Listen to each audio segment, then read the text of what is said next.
Everyone, welcome back to the RKH podcast. So happy to have you. If you are new, welcome. I am Rami, RKH psychic healer, former lawyer, and life coach, and I am currently doing a series on narcissism or narcissistic traits, what to look out for, the stages of it, and how to heal yourself from that trauma. Okay. I am so happy that you are here and listening, and we are going to jump right into the third episode of this series where we are going to be talking about exploitation. Exploitation can happen on many levels, and it's going to happen in different ways for different individuals. So it can be emotional, psychological, mental, social, financial. It could be a combination of them. Other areas could be stronger than some, right? So take everything as it resonates and don't try to make it fit. Like I said, this is about narcissistic relationships or styles of toxic relationships that have these traits. I just want to make a disclaimer at the beginning that it's really hard for someone to have or get a narcissistic diagnosis or narcissism diagnosis, mainly because it is a personality disorder and it will require somebody to have a level of awareness about this, and the patterns are something that need to be witnessed over a long period of time. So the person you're dealing with probably doesn't have this diagnosis, but you may be seeing these traits, and it doesn't mean that it is less harmful or less impactful than someone that does have the diagnosis, right? So we are going to be talking about exploitation. And this is something that happens very discreetly. I mean, a lot of the narcissistic traits are something that happen discreetly until they become more obvious later on. And like I said, it can happen on many levels. So let's start with the social level, for example, the social exploitation and manipulation that can occur. They love to isolate you from your friends group or your friend circle. They love to make you feel bad, right?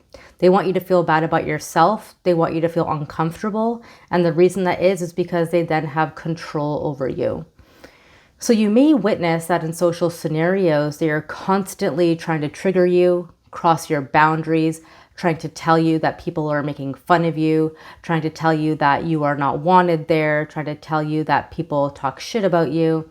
That is a way for them to manipulate and exploit you socially. And you'd be like, well, how is that exploiting me socially if they don't want me there? Well, the reason is because they then know you're going to be in a vulnerable state. They then know that you're going to have low self-esteem.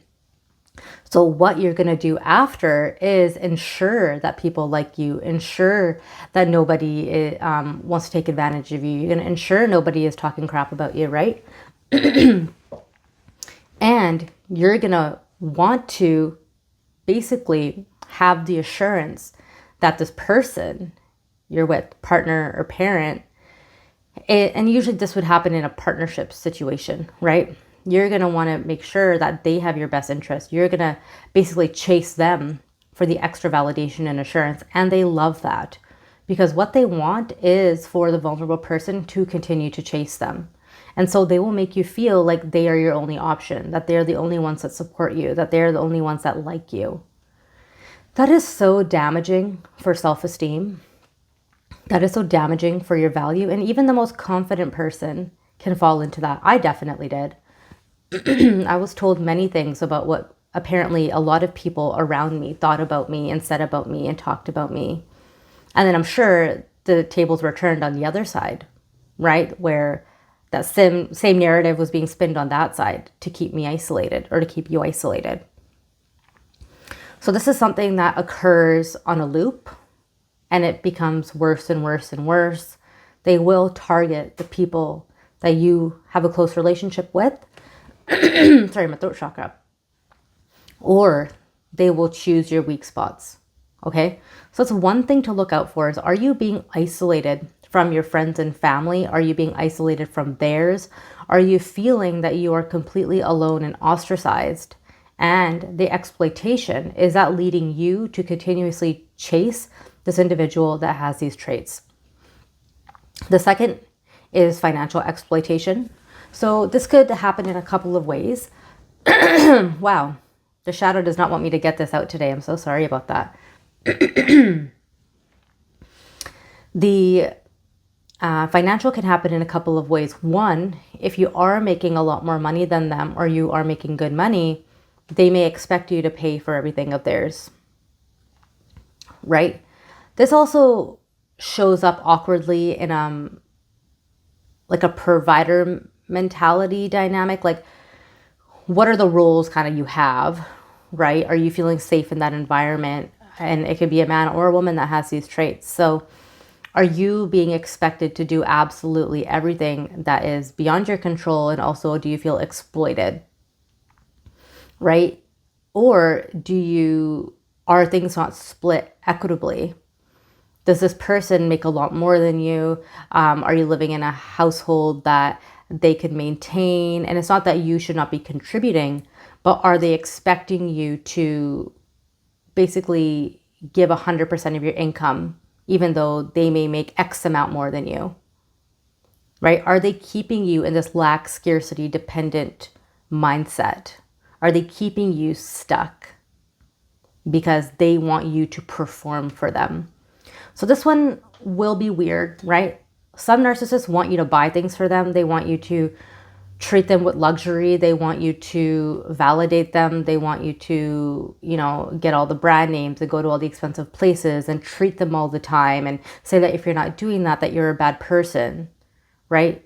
You possibly have a difference in values there. Maybe you are somebody, that makes good money, but you don't need to be in that environment all the time. You don't need to be doing that because, you're like, I'm just happy with the person.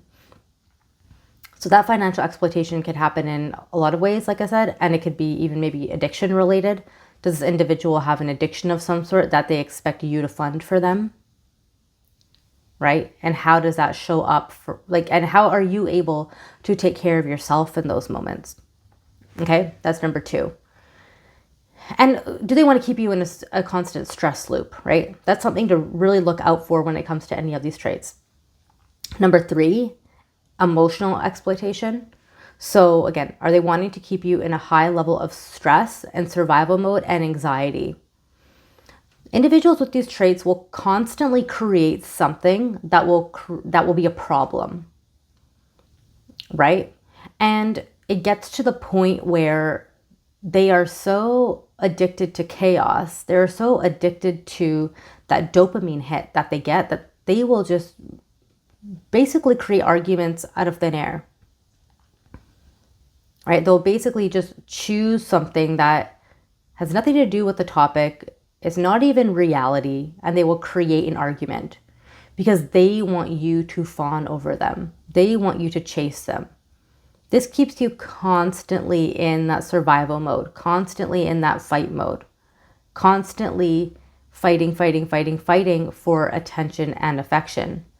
And because they like that, because they want you to show them how much they mean to you because they're very insecure, they're going to keep you hanging on a pendulum.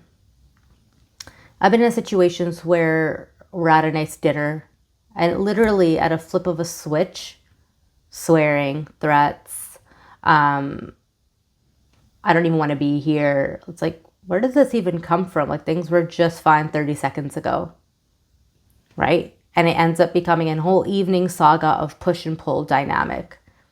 You should never be in those scenarios. But as someone that was in survival mode for a really long time, I understand why that happens. And they will pry on the empath to ensure that the empath is always bending over backwards for them. That's just how it happens. The empath is the one that is connected and drawn to these connections because they are the ones that want to fix things. They're the ones that want to make things look healthier. They're the ones that want to be healthier. They're the ones that want to make it work. And so it is on you to start taking your energy back, because it is not on you to fix people's individual problems. It is not on you to make them feel more secure about themselves 100% of the time. Of course, that's a healthy expectation in a relationship, to give your partner reassurance and validation. Of course, that's a healthy expectation. But to what degree is that? Right? And do you lose your own sanity in the experience of doing that? You should never have that line crossed, and that should always be mutually beneficial and reciprocal. You have a bad day, your partner picks up 80% of the load that day. Maybe the roles are going to be reversed the next day. So how much of the slack are you constantly picking up in the emotional space? Are you having to explain basic common decency to an individual, or why something would hurt your feelings? Why what someone did was manipulative? Keeping in mind that that is going to be a constant. And things can change, behaviors can change, individuals can change, but it requires, in another way, that mutual reciprocity and effort. Okay, so your emotions are going to be the strongest thing that you have control over. Reactive abuse can become a thing where you've just had enough and you say something back or you do something back because you're so pent up, you're so anxious, right? There may be a day where you just decide, oh, I'm just going to walk away. There may be a day where you decide, I'm just going to stop reacting. I'm going to just stop saying anything back. I'm going to stop sticking up for myself, because you've come to the point of realizing there's no point, or you've come to the point of realizing that those words are not true. I don't need to fight back. I don't need to step into the trap that I'm being put into. So when you're able to start controlling your emotions, you're going to be able to see things a lot clearer, because you are not in a reactive state anymore. You're just coasting by. And people with these traits don't like that, because they want to get a reaction out of you, because again, that creates that dopamine for them. That creates that rush. That creates that chase for them. Right? And they're going to just keep on trying to find ways to get you off balance. So the emotional response that you don't give is going to be your biggest power, but do know that that may in return cause a more intense reaction. Doesn't mean you don't need to stay in that scenario. That's definitely not the case. You do not need to be staying in that scenario. But what you do need to be doing is making sure that you are safe and that you are working on your own self-assurance at that moment.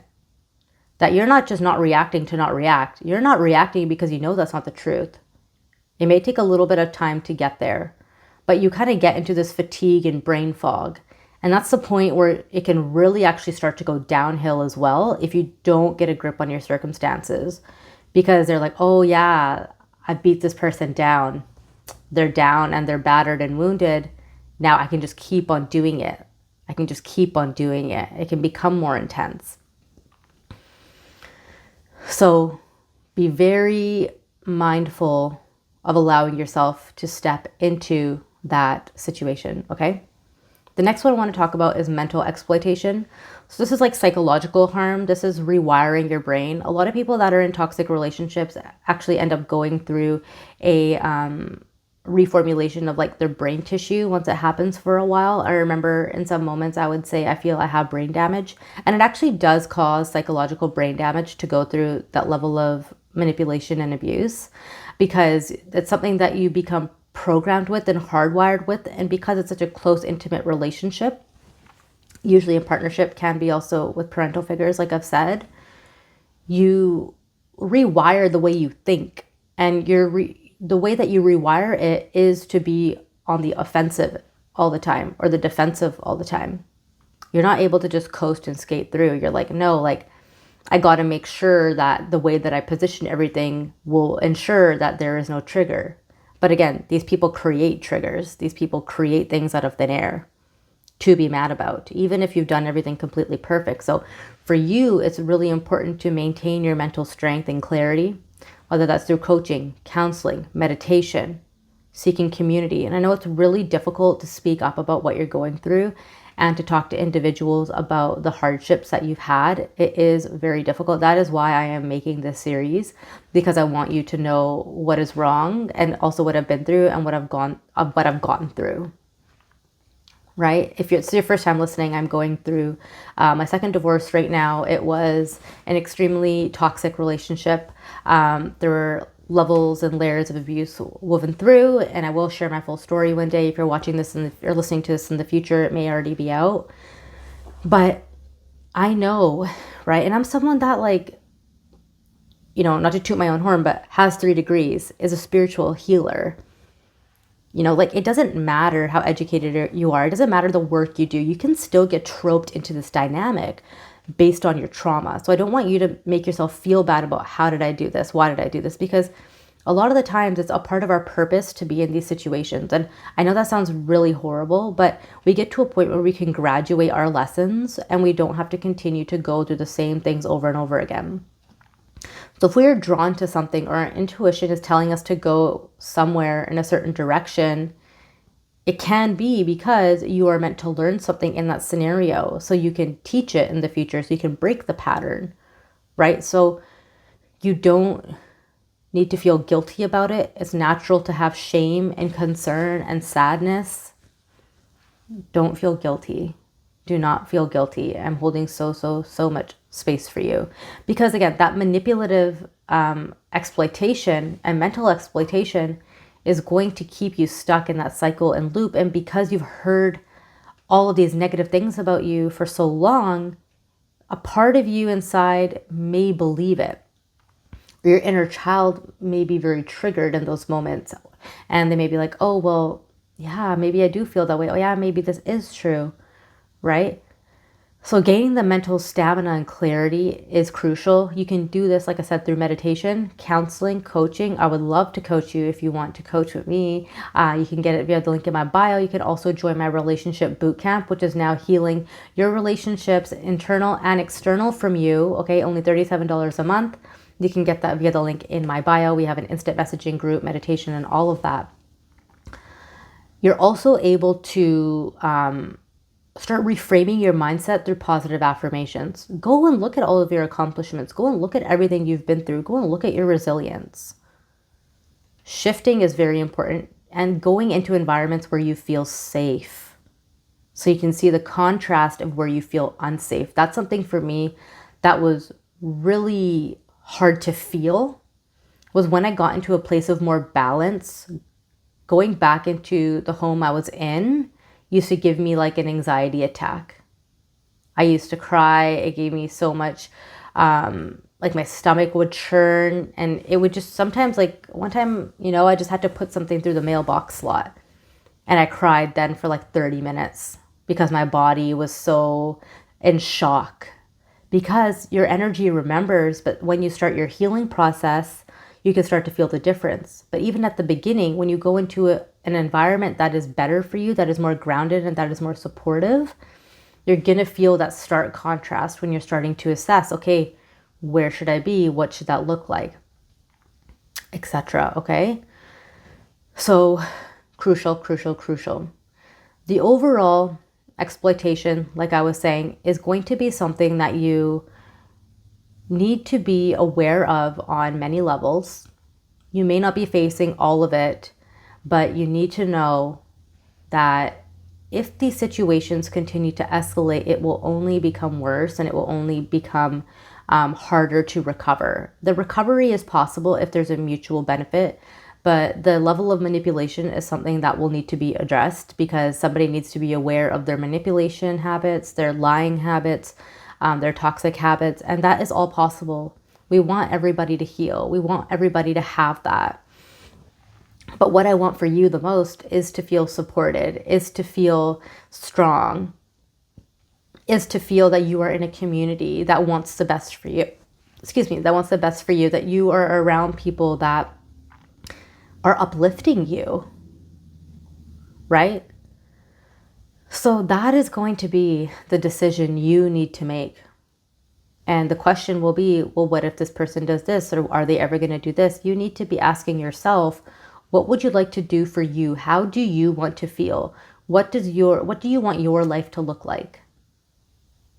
Because the more you focus on whether somebody else can change or whether things can transform, that is an indication of how much more energy and love you need to give to yourself. And if you have children, keep in mind that your children are going to be continuously seeing these patterns, will be internalizing these patterns, and are more likely to have these patterns when they're growing up. And also when they are married. Okay, so you're doing this not just for you, you are doing this for the ancestors before you that couldn't do it. You are doing it for the descendants that will not have to suffer the same way you've suffered, all right? I hope you enjoyed this episode. I hope it was insightful. I would love if you give me a review at the bottom. Share your thoughts with me on my socials. If you want to book a coaching call, as I said, you can do so via the link in my bio. I would absolutely love to have you as one of my clients or in Relationship Bootcamp. You can join both in my description. And I'll catch you guys in the next episode. See ya.